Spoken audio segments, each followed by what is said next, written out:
On today's part of the pack, I'm so excited to introduce you to my friend Molly Morgan. She is a registered dietitian and just a wealth of all things nutrition and health. And I'm so grateful to talk with you today, Molly. How are you? I'm wonderful. And it's just great to see you and be able to have a conversation that's hopefully going to be really helpful to your pack. Oh, for sure. I mean, you and I are both, I love that you call this like plant forward, plant powered. I'm a vegan. I know that you are mostly vegetarian. Is that right? Yes. Yep. We hear so much about all of the benefits of being plant powered and including more plant based meals into your diet. But I want to talk about the why. Let's say somebody's watching and they still consume a lot of meat. What is one thing they're going to notice if they switch to a plant powered meal tonight? One of the things I think people notice immediately is you just feel like you have so much more energy. And the reason I think is because it's a little bit easier on your body to digest. And you just immediately, I really do think people notice a change in their energy level. Yeah. Okay. I have read a lot of studies. I've been nerding out in all of things nutrition, especially with COVID. I feel like that has been a silver lining, at least for my family, to come out of this terrible time for so many, is that now we are hyper focused on health.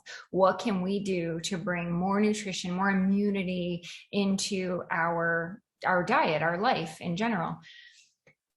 I've read some things about meat where when you ingest meat, you are ingesting the hormones that they pump the animals with, you are ingesting chemicals, pesticides, but also, have you read about this, Molly, where you can have the totality of the feelings that the animal has felt at the time of death, like the stress hormones that they get? Oh, interesting. Have you heard anything about that? Well, I think it's really complex when you look at the science around eating plant-based and, kind of the impact it might have on your body. So there's some of the, kind of thoughts you might be sharing that have been researched. And then there's also the environmental benefits Sure. and then the health benefits. And, from prevention of heart disease, type 2 diabetes, all many forms of cancer are all reduced risk to your body and your health. So, certainly there's the animal piece and component, and I think that probably feels more real to some people than others. And certainly there's more and more research all the time coming out on all things, why plants are beneficial to our bodies. Okay, you touched on something so important there. All the research that comes out, it can feel overwhelming, even for I'm sure someone like you who this is what you do. This is, your field of work and a large part of your life. How about the average person where it just feels like there's a new study every day? Yeah, in What's the fact, breakdown? I don't know if you can see. That's just a little piece of my bookshelf behind me. I always have articles like this is one I was reading earlier today. Wow. And the thing I encourage people to do is just kind of stop and pause. If you see an alarmist type headline that, all of a sudden is demonizing broccoli or, something that intuitively you're like, wait a second. Wait a second, what? Now broccoli's bad for me? Right. Like, how could that be? Is to stop looking at a single study in isolation and look collectively at the bigger picture. Like we know, and when I say we, collectively, science has known for a very long time that fruits, vegetables, whole grains, proteins, healthy fats are good for our body. And that is what we need more of. So I caution people, even though they're intriguing and, could Okay.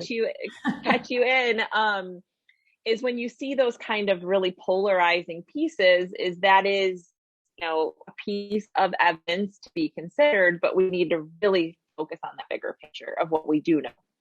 Such great advice. Something else we were talking about the other day, I was telling you one of my assignments, I've been going back to school for nutrition.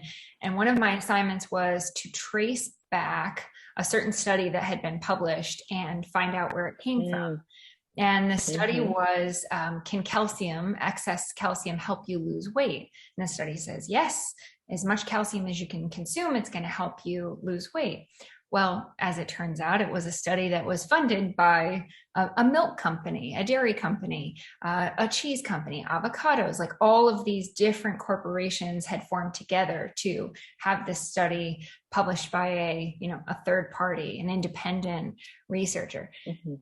So when we trace these back, we realize, wow, is this true information? So you're absolutely right. I mean, look at many different sources, but something that we do know to be fact is that more plants, more fruits, more vegetables, the better for our health. You mentioned a few different, you mentioned diabetes, heart disease. How will we see it? And you said more energy, but how can we see that we're doing something good by continuing to put, better for us food into our diets? Well, certainly, it's a call out. I think during this pandemic, a lot of people maybe dropped off some of their wellness checks just because, are minimizing trips to the doctor or out of the house or whatever. But, staying in touch with your doctor, because little signs that you can start to see progress happening in your body would be through blood work.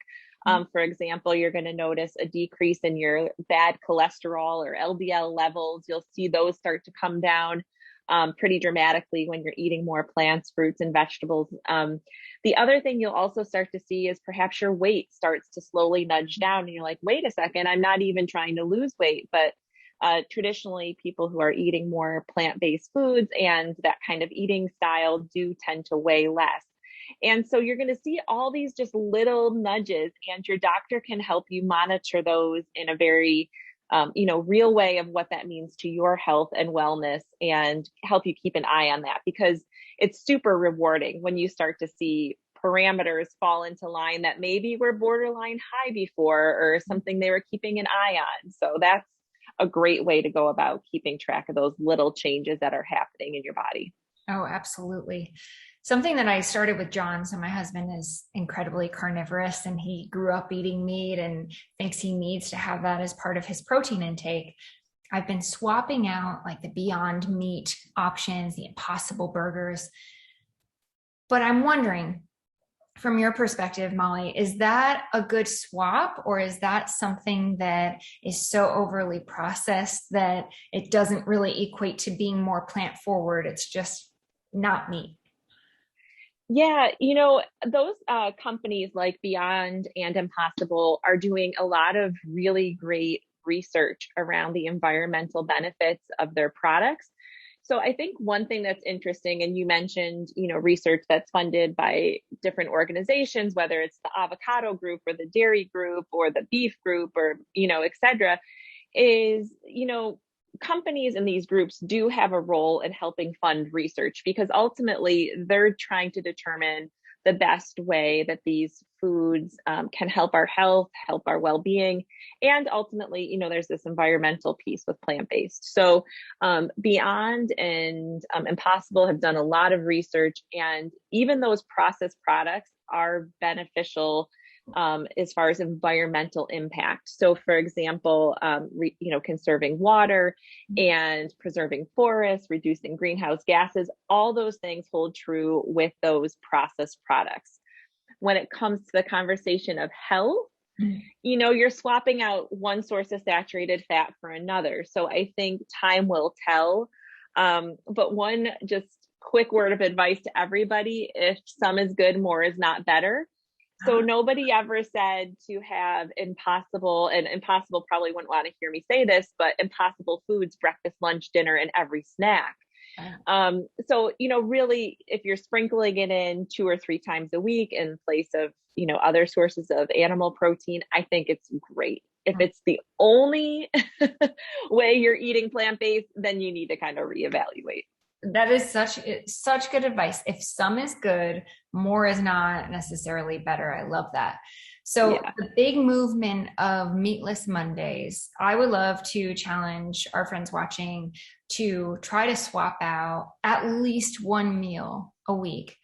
What would be your ideal plant-powered meal? Oh, a grain bowl. So bowls are super trendy and you can get them anywhere. And what I love is, even if it's not like a vegetarian type meal, you can quickly go, oh, I'm instead of chicken, I'm going to double up on beans and I'm going to top it with tons of veggies and have quinoa or brown rice as the base. And everybody can kind of make their own as to their preference Mhm. and drizzle a little of your favorite dressing on top. And it's just such a simple, easy, you can prep it ahead, delicious, way to nudge yourself into eating plant-based. That sounds so good. You mentioned some different greens there. What is your favorite or your go-to plant-based protein? Mm. So I've been eating vegetarian now for over 10 years. And even as a registered dietitian, when I started eating this way, tofu was very overwhelming to me. And tofu has actually become one of my favorite plant-based, go-to proteins. And one of my favorite ways is take some Italian dressing. You can make it yourself or buy a bottle, cube up little pieces of tofu and cook it down in a skillet until the dressing will really absorb into the tofu, gives it amazing flavor, and you can toss it on a salad, put it in a sandwich. And it's so, so, so good. That's a really great, one of my go-tos for sure. That sounds delicious. And I just had a tofu smoothie bowl this morning, and it was Yum. just the silky texture. And I think it's something that you have to get over mentally more than the taste of it. Just when people hear tofu, I think they're a little bit scared of it, but Yeah. you can cook Well, it so many different ways. I title a lot of my tofu recipes like protein bites because that seems to be a less scary word to people. So, for example, on my website, I have air fried protein bites, which it's tofu tossed in this delicious, like kind of coating, and you spray it a little with a little olive oil. And oh, that's Link another, to in that. fact, That sounds great. yeah, we'll have to give the link to that one. Our 14-year-old is like, Mom, this is the best ever way you can prepare tofu. So even my kids will eat Don't you love it? it. They are our harshest critics, but when they give something two Hmm. thumbs up, you're like, oh, we know this is good. Yeah, this is a winner.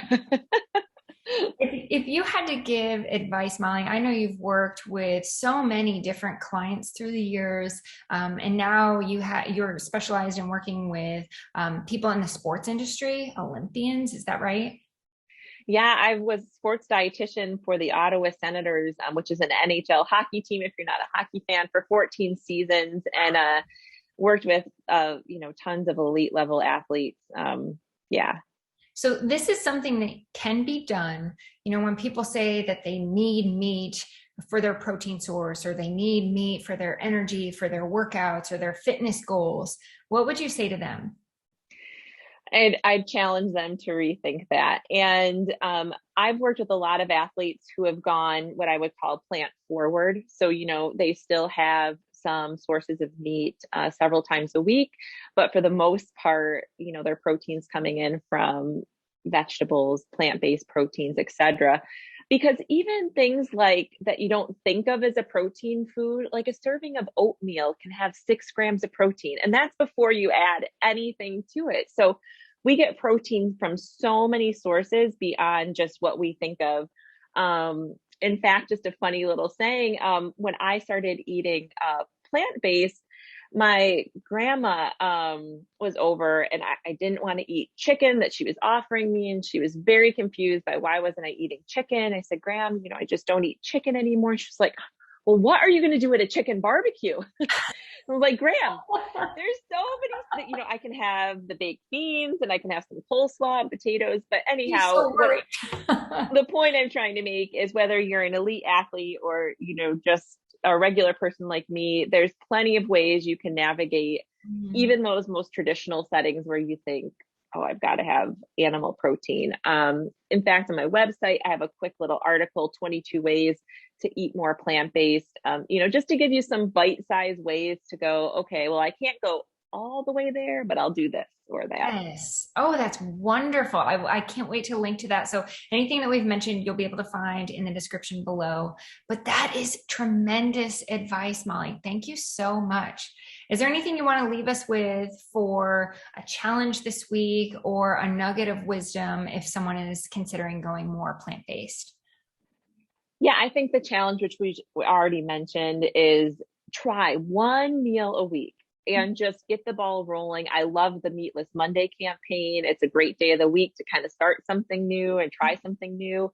But just one day a week and start there and see how, it works for you, how it feels for you and your family.